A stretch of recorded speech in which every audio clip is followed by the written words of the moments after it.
কি লজ্জা হয়? রোডসের হাইওয়ে কি এখনো কি লজ্জা হয় না? মানে দীর্ঘ কত বছর চন্দ্রগঞ্জ থেকে দালাল বাজার পর্যন্ত এই রাস্তার মধ্যে এক একটা মনে হয় গভীর নলকূপ তৈরি হয়েছে প্রত্যেকটা জায়গায়। 32 জায়গায় মনে হয় গভীর নলকূপ আমরা পানি নিয়ে যেতে পারবো, তাই না? এত কিছুর পর আজকের যে গাইবানা প্রতি কিছু গাইবানা চালাচা এটার পরেও মনে হয় লজ্জা হবে না রোডসের হাইওয়ে।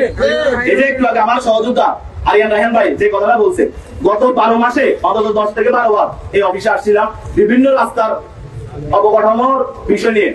একটা বারও আমরা এই অফিসের যে এক্সিডেন্ট উনি মনে হয় মানে বড় কোনো নেতা হয়ে গেছে, ওনারা পাওয়া যায় না।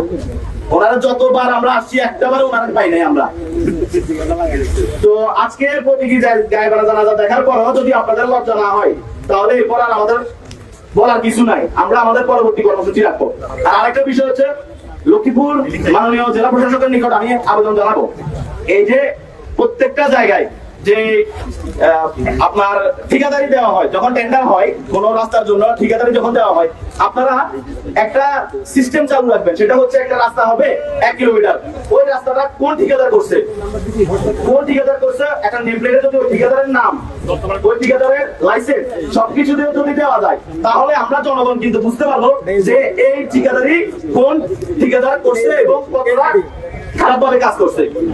আর লক্ষ্মীপুর বাগবাড়ি থেকে দালাল বাজার পর্যন্ত যাইতে যে রাস্তা যেটা আছে মেঘনা রোড, এই মেঘনা রোড প্রতিদিন প্রায় 1-2 হাজার মানুষ এখানে যাতায়াত করে। দীর্ঘ আজকে 12 বছর এই রাস্তাটা কোনো ঠিক করার কোনো আপনার নাই। তো পরিশেষে এটাই বলবো, আজকের এই গাইবানা দেখার পরেও যদি রোডের হাইওয়ের মধ্যে যদি লজ্জা ন্যূনতম না থাকে, তাহলে আমরা বলবো আপনি আর এই অফিসে আর আসিয়েন না। আপনি যখন জনগণের জন্য এই লক্ষ্মীপুরের মানুষের জন্য কোনো কাজ করতে পারবেন না, আপনি যেহেতু অফিসে করবেন, তো আপনার এই অফিসে আসার আপনার কোনো প্রয়োজন নাই। ধন্যবাদ। ধন্যবাদ আমাদের রাফি ভাইকে। আসলে